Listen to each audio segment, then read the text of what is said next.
नमस्कार। आज की इस वीडियो में हम कक्षा 10वीं हिंदी विषय के अंतर्गत इकाई 7 देखेंगे। इस इकाई में 1 अंक वाले एक प्रश्न, 3 अंक वाले एक, 4 अंक वाले एक, कुल मिला के 8 अंकों के प्रश्न आते हैं। 4 अंक वाले प्रश्न आ रहे हैं, मान के चल आपके पास कोई कविता दे दिया रहेगा, उनका भावार्थ या व्याख्या करने के लिए बोला जाए तो आपको ये करना पड़ेगा। दादू दयाल जी की पद देखेंगे और कुछ दोहे यहाँ पे दिया गए उनको देखेंगे। दादू दयाल कौन है? तो ये भक्ति काल के एक प्रसिद्ध कवि है, वो भी ज्ञान मार्गी शाखा के। और ज्ञान मार्गी शाखा के जो प्रतिनिधि कवि है वो है कौन? कबीरदास जी। और कबीरदास जी के साथ साथ इनका भी नाम आता है ज्ञान मार्गी शाखा के अंतर्गत। तो दादू दयाल जी के जन्म के बारे में, जीवन परिचय के बारे में संक्षिप्त देख लेते हैं। जन्म दिया सन संवत 1601, अहमदाबाद गुजरात में आपका जन्म हुआ था। आगे बढ़ते हैं। इन्होंने 12 वर्ष की उम्र में ही गृहस्थी को त्याग दिया, घर द्वार छोड़कर कठिन तप किए। ज्ञान प्राप्ति होने के बाद बहुत से लोगों को इन्होंने ज्ञान दिया। उनके ज्ञान से प्रभावित होकर उनके अनुयायी लोग इनके लिए एक पंथ की स्थापना किया, जिसे दादू पंथ के नाम से जाना जाता है। दादू जी अपनी वाणी के माध्यम से व्यवहारिक और आध्यात्मिक शिक्षा अपने अनुयायियों को देते थे। इनके कुछ प्रसिद्ध शिष्य है, जिसका नाम है पहला रजब, दूसरा सुंदरदास और तीसरा गरीबदास, और भी हुए होंगे। उसके बाद दादू दयाल की कविता में कबीर की तरह शब्द, साखी और पद मिलते हैं। जैसे कबीरदास जी की रचनाओं में हमको साखी, शब्द और रामायणी मिलते हैं।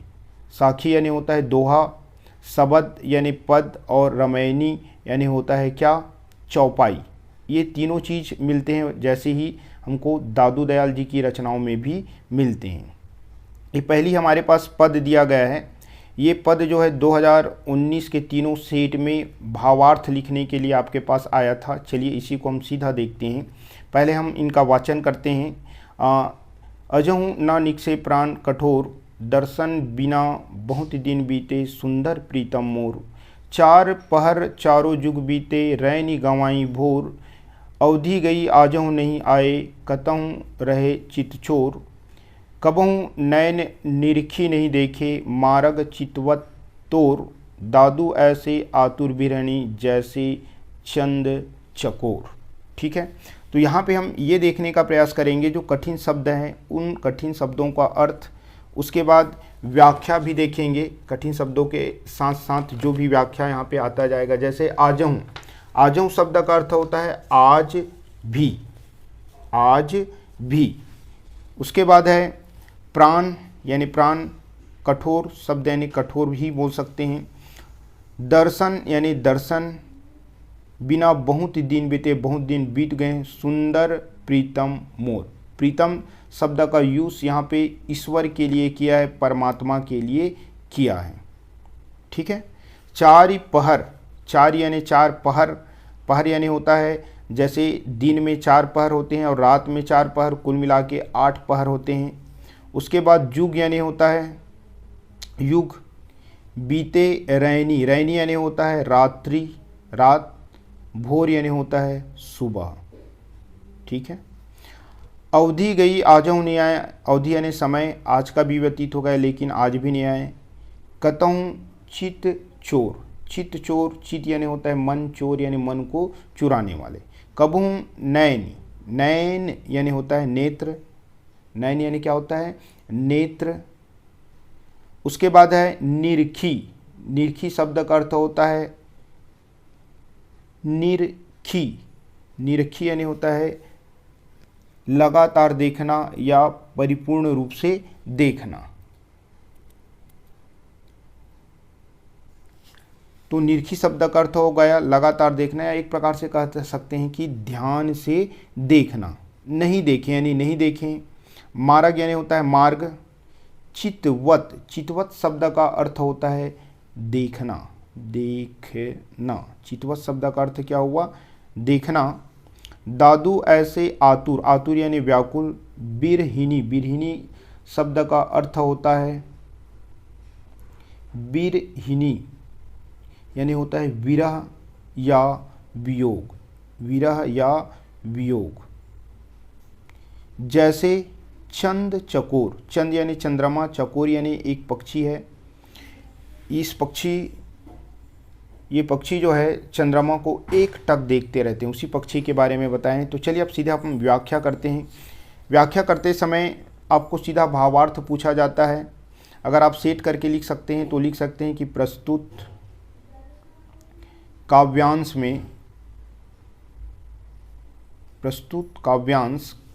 का नाम यानी कविता का नाम लिखोगे में, ठीक है। प्रस्तुत काव्यांश जैसे दादू के पद में, अब यहाँ पे कवि का नाम यानी दादू जी किसके बारे में बता रहे हैं यहाँ पे, तो आप बता सकते हैं इसमें क्या बता रहे हैं, परमात्मा से मिलने के लिए व्याकुल होते, परमात्मा से मिलने व्याकुल होते हुए कहते हैं कि, इस पैटर्न में लिखोगे तो आपको संदर्भ और प्रसंग लिखने की जरूरत नहीं, क्योंकि यहाँ पे पाठ का नाम और कवि का नाम लिखे यानी संदर्भ हो गया, और यहाँ पे आप प्रसंग को यहीं पे सेट किए तो प्रसंग हो गया। कहते हैं ऐसे करके आप व्याख्या करोगे तो आपको पूरे में पूरे अंक मिलेंगे। चलिए मैं व्याख्या कर रहा हूँ। क्या बोल रहे हैं, आजहु ना निकसे प्राण कठोर। कवि कहते हैं दादू जी कि आज भी मेरे प्राण कठोर नहीं निकले, आज भी मेरे प्राण कठोर नहीं निकले, दर्शन बिना बहुत दिन बीते सुंदर प्रीतम मोर। दादू जी कहते हैं कि मेरे प्रीतम, मेरे ईश्वर, मेरे भगवान क्या है, सुंदर यानी अत्यंत सुंदर है। मेरे ईश्वर, मेरे भगवान, मेरे प्रीतम जो है क्या है, अत्यंत सुंदर है। दर्शन बिन बहुत दिन बीते, उनके दर्शन किए बहुत दिन व्यतीत हो गए, बहुत समय व्यतीत हो चुका है, बहुत समय बीत चुका है। चारों जग, चारों पहर चारों युग बीते, नैनी गंवाई भोर। कवि कहते हैं कि रात्रि के जो 4 पहर है 4 युग के समान व्यतीत हुआ और भोर हो गए यानी सुबह हो गए, यानी रात्रि के जो 4 पहर है वो 4 युग के समान व्यतीत हुआ और रात्रि से सुबह हो गए। अवधि गई आजह नहीं आए, कतहूँ रहे चित चोर। आज का अवधि यानी आज का भी समय व्यतीत हो गया, लेकिन वो आज भी नहीं आए। कतः रहे यानी कहाँ रहे, चित चोर यानी मेरे मन को चुराने वाले मेरे ईश्वर, मेरे प्रीतम ना जाने कहाँ रह गए, जो आज भी नहीं आए। कभू नैन निरीखी नहीं देखा, मार्ग चितवत चोर। मैंने ना जाने कब से उनको जी भर के नहीं देखा, ना जाने कब से मेरी आंखें जो हैं उन्हें ध्यान से नहीं देखा। मेरी आंखें मार्ग यानी मार्ग में तुम्हें देख रहा है। चितवत, चितवत यानी होता है देखना। मेरी आंखें मार्ग यानी मार्ग में तुम्हें देख रहा है। दादू ऐसे आतुर बिरहिनी, आतुर यानी व्याकुल, बिरहिनी यानी होता है, क्या बताया था आपको, बिरहिनी यानी होता है विरह से व्याकुल या वियोग। दादू जी कहते हैं कि मैं परमात्मा के विरह से, मैं परमात्मा के विरह से ऐसे आतुर हूँ यानी ऐसे व्याकुल हूँ जैसे चंद्रमा चकोर को देखकर व्याकुल होता है। ठीक है, एक बार ही मैं समझा दिया, डबल में टाइम ज़्यादा वेस्ट नहीं करूँगा, आप वीडियो को रिपीट करके देख लेना। सीधा मैं आगे बढ़ता हूँ दूसरी कविता में। दूसरा है, क्या पता ये आपके पेपर में आ जाए, यहाँ तक तो इनको आप अच्छे से देखेंगे। ये दूसरा पद है, क्या दिया है, वाचन करते हैं। भाई रे ऐसा पंथ हमारा, इसी से रिलेटेड एक प्रश्न है, प्रश्न 6, ये प्रश्न भी आ चुका है इसलिए इनको भी अच्छे से देखेंगे। भाई रे ऐसा पंथ हमारा, द्वय पग रहित पंथ गह पूरा, अरबन एक अधारा, वाद विवाद काहू सौ नाही, मैं हूँ जग से न्यारा, सम दृष्टि सु भाई सहज में, आप ही आप विचारा, मैं तय मेरी यह गति नाही, निर्बैरी निर्विकारा, काम कल्प काम कल्पना, कैदे न कीजे पूरन ब्रह्म प्यारा, ए ही पथि पहुँची पार गही दादू, सो तत् सहज सम्हारा। ठीक है, यहाँ तक पहले देखते हैं। चलिए, क्या बताने का प्रयास किया है यहाँ पे, दादू जी जो है मोक्ष प्राप्ति करने के लिए मानव को सहज मार्ग अपनाने का संदेश देते हुए कहते हैं, यदि आप मोक्ष प्राप्त करना चाहते हैं, इस संसार से अपना उद्धार चाहते हैं तो आप क्या कीजिए, हमारे जो दादू पंथ है उस पंथ को अपनाइए। और इस पंथ की विशेषता बताते हुए कहते हैं, कठिन शब्दों को भी साथ साथ देख लेंगे। भाई रे ऐसा पंथ हमारा, इजी है, भाई यानी बोल सकते हैं बंधु, हे बंधु हमारा पंथ ऐसा है। पंथ यानी होता है भक्ति मार्ग। दादू जी कहते हैं कि हमारा पंथ अर्थात हमारा भक्ति मार्ग ऐसा है। कैसा है बता रहे हैं, द्वे पग, द्वे यानी दो, पग, पग यानी होता है पग। जैसे ही हम अपने इस भक्ति मार्ग में दो पग चलते हैं, दो पग रखते ही पूरा मार्ग एक हो जाता है। जैसे ये दो पग है, जैसे ही हम दो पग रखते हैं पूरा मार्ग जो है केवल एक मार्ग ही बन जाता है। ठीक है, किसी से इस पंथ में कोई वाद विवाद नहीं है। वाद विवाद काहू सौ नाही।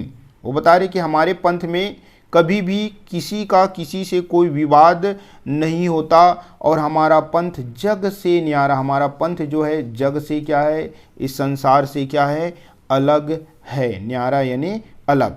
आगे बोलता है सम दृष्टि सु भाई सहज में आप ही आप विचारा। सम दृष्टि यानी समान दृष्टि, सबके साथ समान और सहजता का व्यवहार हमारे पंथ में किया जाता है। सबके साथ समानता और सहजता का व्यवहार हमारे पंथ में किया जाता है। आप ही यानी अपने बारे में, आप विचारा, अपने बारे में विचार कर सकते हैं, यानी स्वयं अपने बारे में क्या कर सकते हैं, विचार कर सकते हैं।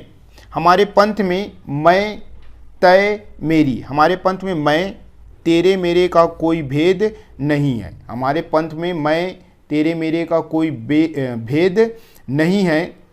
निर्वैरी निर्विकारा, निर्वैरी निर्विकारा, बैरी यानी दुश्मन, यानी हमारे पंथ में किसी का कोई दुश्मन भी नहीं है और हमारा पंथ निर्विकार निराकार है।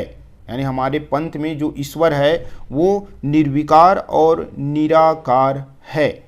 राइट, तो इसमें क्या हो जाएगा, यहाँ पे बता रहे हैं कि मेरे पंथ में मैं तेरे मेरे का कोई भेद नहीं है, किसी का कोई दुश्मन भी नहीं है, निर्विकार निराकार मेरा ईश्वर है। आगे क्या बोलते हैं, ईश्वर की जो चीज़ें होती हैं उनके बारे में बता रहे हैं कि काम कल्पना कैदे न कीजे पूरन ब्रह्म प्यारा।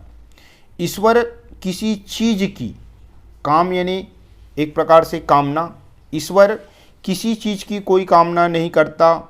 ऐसा प्यारा यानी ऐसा प्यारा मेरा ब्रह्म है। ईश्वर किसी भी चीज़ की कोई कामना नहीं करता, ऐसा प्यारा मेरा पूर्ण ब्रह्म है। यही पंथी पहुँची पार गई दादू। दादू जी कहते हैं कि जो इस पंथ के माध्यम से, पथ के यानी रास्ते से होते हुए पहुँचेगा, उनका अवश्य ही पार गई यानी बेड़ा पार हो जाएगा। दादू जी कहते हैं कि जो इस पथ पर पहुँचेगा, इस पंथ के माध्यम से आगे बढ़ेगा, उसका अवश्य ही बेड़ा पार हो जाएगा।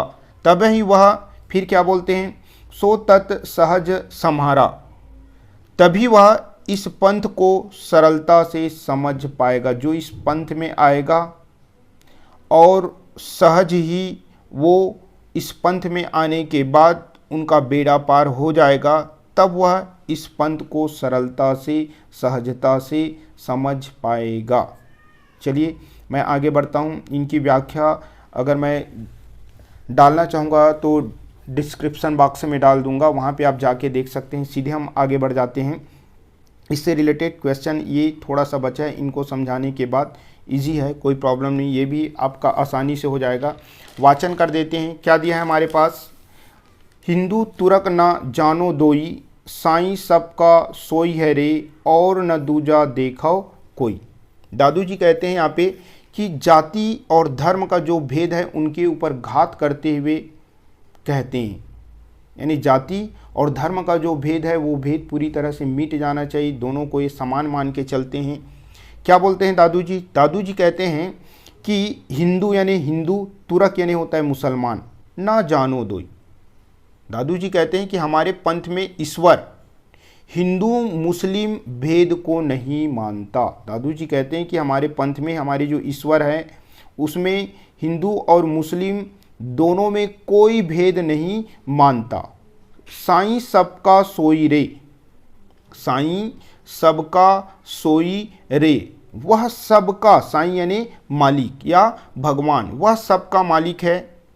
इसके सिवाय किसी दूसरे ईश्वर को मैंने नहीं देखा और न दूजा देखा। यानी साईं यानी एक ईश्वर के सिवा मैं इस दुनिया में कोई दूसरा ईश्वर नहीं देखा। यानी दादू जी एकेश्वरवाद को मानते हैं कि संसार में अगर ईश्वर है तो केवल और केवल एक ईश्वर है। ऐसे ज्ञान मार्गी शाखा के कवियों का कहना था और वैसे ही यहाँ पे दादू जी बता रहे हैं कि हिंदू मुस्लिम सबका अलग अलग ईश्वर नहीं बल्कि केवल एक ईश्वर है। मैं केवल एक ईश्वर को जानता हूँ और केवल एक ईश्वर को ही मैं मानता हूँ। चलिए आगे बढ़ते हैं। ये जो व्याख्या क्या था उस व्याख्या के आधार पे हमारे पास ये प्रश्न 6 आपके बुक में है। भाई रे ऐसा पंथ हमारा कविता में दादू के पंथ के बारे में पद में क्या क्या बताया गया है। अभी जो व्याख्या की है ना, भाई रे ऐसा पंथ हमारा, उसकी व्याख्या को आपको यहाँ पे लिखना है। तो भाई रे ऐसा पंथ हमारा कविता में दादू के पंथ के बारे में पद में कहते हैं, क्या कहते हैं, भाई रे यानी हे बंधु, ऐसा पंथ हमारे है, हमारा पंथ ऐसा है। पंथ यानी होता है भक्ति मार्ग, जिसमें 2 पग चलते ही पूरा मार्ग एक हो जाता है। 2 कदम चलते हैं तो पूरा मार्ग क्या हो जाता है, एक हो जाता है। इस पंथ में वाद विवादों से दूर रहकर सभी को समान दृष्टि से देखते हुए, यानी इस पंथ में क्या किया जाता है, वाद विवाद नहीं होता है, तू मैं ऐसी कोई बात नहीं। इस पंथ में बिना वाद विवाद के सबको समान दृष्टि से क्या किया जाता है, देखा जाता है। इसमें शांति और जन्म मरण की, इसमें शांति और जन्म मरण रूपी आवागमन से छुटकारा पाने का उपाय इस पंथ में बताया गया है। निर्विकार भाव से बैरी विहीन रहने की प्रेरणा देता है। निर्विकार भाव से बैरीहीन यानी दुश्मन विहीन रहने की बात कहती है।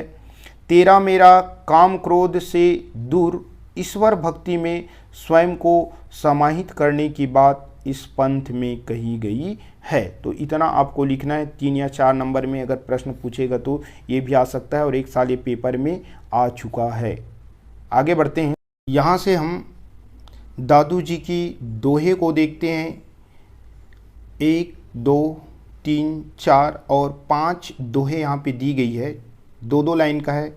चलिए पहला दोहा हमारे पास क्या है, वाचन करते हैं। कीट पतंग सबे योनिन जल थल संगी समाना सोई, पीर पैगंबर देव दानव मीर मलिक मुनिजन मोही।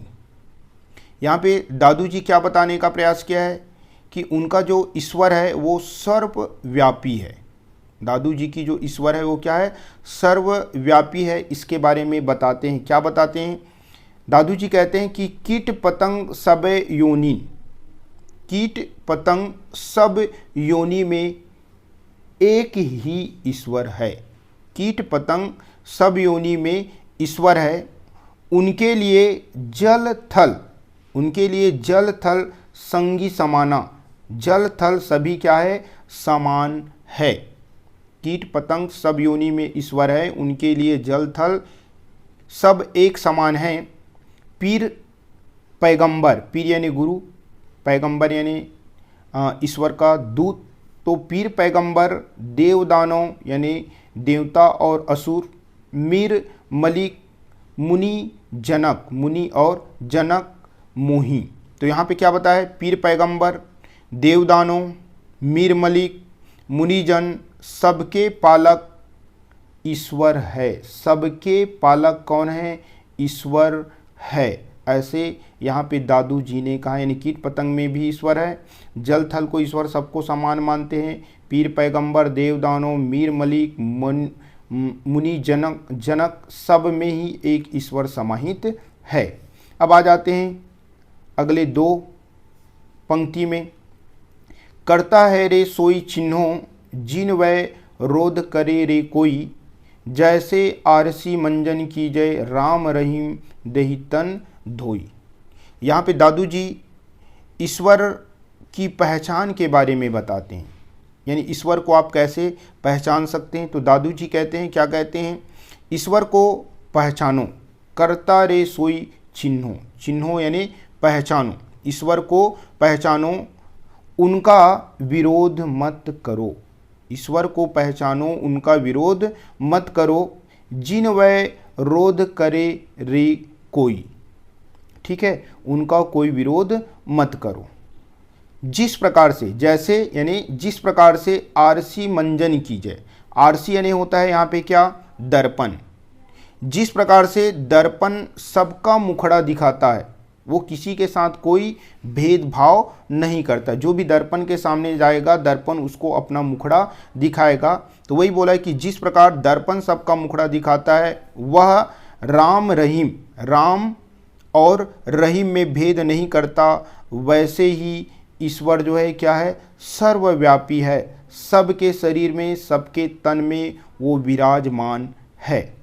ठीक है, तो समझ में आया होगा क्या बताने का प्रयास किया है कि ईश्वर को पहचानो, उसका रोध यानी विरोध मत करो। जिस प्रकार से दर्पण जो है सभी को उनका मुखड़ा दिखाता है, दर्पण में देखने वाले चाहे राम हो या रहीम हो, ठीक उसी प्रकार से ईश्वर जो है सबके शरीर में समाया हुआ है। आगे बढ़ते हैं तीसरा वाले में, क्या बोला है, साईं केरी सेवा कीजे पायो धन काहे का खोई, दादू ऐसे जनहरी भज लीजे जन्म जन्म जे सूरजन हुई। यहाँ पे दादू जी क्या बताने का प्रयास किया है कि ईश्वर की महत्ता के बारे में बताते हैं, ईश्वर का महत्व बताते हुए यहाँ पे दादू जी क्या बताने का प्रयास किया है, साईं केरी, साईं केरी, दादू जी कहते हैं कि साईं की केरी यानी साईं सेवा कीजिए, यानी भगवान की आप क्या करो, सेवा करो, साईं यानी भगवान, केरी सेवा कीजिए यानी भगवान की सेवा कीजिए, भगवान की क्या कीजिए, सेवा कीजिए, पायो धन काहे को खोए, राइट, ईश्वर की सेवा करो, सेवा रूपी धन को खोना नहीं है, यानी ईश्वर की सेवा करो और ईश्वर की सेवा रूपी जो धन आपने सेवा करके कमाए उस धन को मत खो। दादू जी क्या कहते हैं, रे जन हरि भज लीजे, हे लोगों, हे व्यक्तियों, आप लोग हरि यानी भगवान की क्या कर लीजिए, भजन कर लीजिए, जन्म जन्म से सूरजन हुई। ठीक है, और जो हरि का भजन करता है, हरि को भजता है, उनका जन्म जन्म से यानी कई जन्मों से उद्धार हो जाता है। क्या हो जाता है, उद्धार हो जाता है। तो इसमें वही बताया कि भगवान की सेवा करो, भगवान की सेवा रूपी जो धन आप कमाएं उसको मत खो। दादू जी कहते हैं कि हे लोगों, हे मनुष्यों, आप लोग भगवान की क्या करो, भजन करो, और भजन करके जन्म जन्म के अपने जन्म जन्मांतर का उद्धार कर लो। आगे बढ़ते हैं चौथा में क्या दिया है, दादू घटी कस्तूरी मृग के भरमत फिरे उदास, अंतर गति जाने नहीं ताथय सूंघे घास। यहाँ पे दादू जी क्या कहते हैं, उनको अपन देख लेते हैं। दादू जी कहते हैं चौथे पद में अपना, ये चौथा है, दादू घटी कस्तूरी मृग के भरमत फिरे उदास। ठीक है, दादू जी क्या बताने का प्रयास किया है कि ईश्वर जो है सर्व व्यापक है, ईश्वर सब जगह पे है। तो यहाँ पे बोलते हैं कि दादू जी कहते हैं कि दादू घटी कस्तूरी मृग के, यानी कस्तूरी मृग के नाभि में जो कस्तूरी है, पेपर में आ चुका है, कस्तूरी मृग के किस अंग में कस्तूरी है, तो किस में है, नाभि में। तो वहीं पे दादू जी कहते हैं कि कस्तूरी मृग के नाभि में, घटी यानी नाभि, कस्तूरी मृग के नाभि में क्या है, कस्तूरी है, फिर भी वह भ्रम के वशीभूत होकर, भ्रम में पड़कर उनको क्या करता है, खोजता है। दादू जी कहते हैं कि कस्तूरी मृग के नाभि में ही कस्तूरी है, लेकिन भ्रम के कारण वह उस कस्तूरी मृग को ढूंढता है और ढूंढते ढूंढते क्या हो जाता है, उदास हो जाता है, अंतर्गति जाने नहीं, वह अपने अंदर के बारे में नहीं जानता। उन्हें नहीं मालूम कि कस्तूरी उनके पास है और वह घास को क्या करता रहता है, सूंघता रहता है कि ये सुगंध जो है घास से तो नहीं आ रहा है। ऐसे ही ईश्वर हमारे पास है। दादू जी कहते हैं कि जिस प्रकार से कस्तूरी के नाभि में कस्तूरी रहता है, लेकिन अज्ञानता के कारण से उनको ढूंढते हुए घास को सूंघते रहते हैं, ठीक उसी प्रकार से भगवान भी हमारे शरीर में विराजमान है, हमारे अंग अंग में है, फिर भी हम भगवान को चारों दिशाओं में इधर उधर यहाँ वहाँ ढूंढते फिरते हैं। पांचवा में आ जाते हैं, क्या है, दादू सब घट में गोविंद है, संग रहे हरि पास, कस्तूरी मृग में बसे, सूंघत डोले घास। ठीक है, अब क्या बता रहे हैं, दादू सब घट में गोविंद है। यहाँ पे दादू जी ये बताने का प्रयास किया है, यहाँ पे भी बता रहे हैं कि ईश्वर जो है सब जगह है। तो यहाँ पे क्या बता रहे हैं कि दादू सब घटी में गोविंद है। गोविंद यानी ईश्वर अर्थात भगवान। दादू जी कहते हैं कि सब जगह ईश्वर जो है क्या है, व्याप्त है, संग रहे हरि पास, और भगवान जो है हर समय हर लोगों के पास विद्यमान रहता है, सबके साथ रहता है। अब उदाहरण देके समझाए, कस्तूरी मृग में बसे। जिस प्रकार से कस्तूरी मृग में ही कस्तूरी बसा रहता है, उसमें रहता है, उसी प्रकार से सब मनुष्य के शरीर में भी ईश्वर व्याप्त है। जिस प्रकार से कस्तूरी जो है अज्ञानता के कारण से घास में भी कस्तूरी को सूंघते फिरते रहते हैं चारों दिशाओं में, ठीक उसी प्रकार से मनुष्य भी ईश्वर को यहाँ वहाँ चारों दिशाओं में ढूंढते हैं, जबकि ईश्वर जो है उनके शरीर में ही विद्यमान होता है। चलिए अपन आगे बढ़ जाते हैं। ये प्रश्न है आपके पास, ये भी प्रश्न आ गया है 2020 के सी सेट में, क्या आज भी हमारे समाज में महिलाओं के साथ भेदभाव होता है? तर्क देकर अपनी बातों को पुष्ट कीजिए। तो वर्तमान में तो धीरे धीरे भेदभाव समाप्त हो रहा है। आज हमारे समाज में महिलाओं की स्थिति तेज़ी से सुधार दिखाई दे रहा है। यानी आज हमारे समाज में महिलाओं की स्थिति में तेज़ी से सुधार दिखाई दे रहा है। शिक्षा दीक्षा से लेकर बाहर निकलकर प्राय सभी क्षेत्रों में महिलाएं जो है राष्ट्र और समाज के हित में कार्य करती दृष्टिगोचर हो रही है। राज्य और राष्ट्रीय स्तर पर भी इनके प्रति समान भावना के लिए वैधानिक नैतिक सब प्रकार से जोर दिया जा रहा है, परंतु अभी भी और प्रयास की आवश्यकता है। महिलाओं के प्रति भेदभाव जरूर कम हुआ है, लेकिन पूर्णतः समाप्त नहीं हुए हैं। पुरुष तो पुरुष, महिलाएं भी बेटी में भेदभाव करती है। हमारी कथनी और करनी में आज भी हमको अंतर नज़र आता है। अंतर ना हो तो साथ ही शासन प्रशासन के साथ समाज की भी कठोर रुख अपनाना होगा, तब सम्यक रूप से महिला पुरुष में भेदभाव को मिटाया जा सकेगा। यानी कहने का अर्थ यह है कि वर्तमान में हमारे समाज में, हमारे देश में, हमारे राज्य में, हमारे आसपास के क्षेत्र में महिलाओं की तो स्थिति सुधर रहा है, क्योंकि उनको शिक्षित वगैरह भी किया जा रहा है। समाज में लोग जो है महिलाओं को आने जाने में छूट दिया जा रहा है, जिसके कारण से वो राष्ट्र स्तर पर, समाज स्तर पर, राज्य स्तर पर पुरुषों के साथ कंधे से कंधे मिलाकर आगे बढ़ रहे हैं। फिर भी थोड़ा बहुत भेदभाव जो नज़र आता है, आज भी लोगों में बेटे और बेटी का भेदभाव फ़र्क पता चलता है। कथनी और करनी में तो हालांकि अंतर है, लेकिन फिर भी हमें महिलाओं को समानता का अधिकार देने का प्रयास किया जाना चाहिए। महिलाओं के साथ कभी भी वर्तमान में भेदभाव नहीं होना चाहिए। भेदभाव को हमें मिटाने का प्रयास किया जाना चाहिए। ऐसे करके आप सेट करके अपने आधार पर भी लिख सकते हैं। इस प्रकार से ये पार्ट भी हो गया हमारा। पुनः अगर आप अच्छा लगे तो हमारी वीडियो को लाइक करें, सब्सक्राइब करें, अपने मित्रों को भेजें। साथ ही साथ मेरे द्वारा गणित के भी वीडियो बनाए जाते हैं, अगर वो भी अच्छा लगे तो उनको भी जाके आप देख सकते हैं। वीडियो देखने के लिए आप सभी को बहुत बहुत धन्यवाद।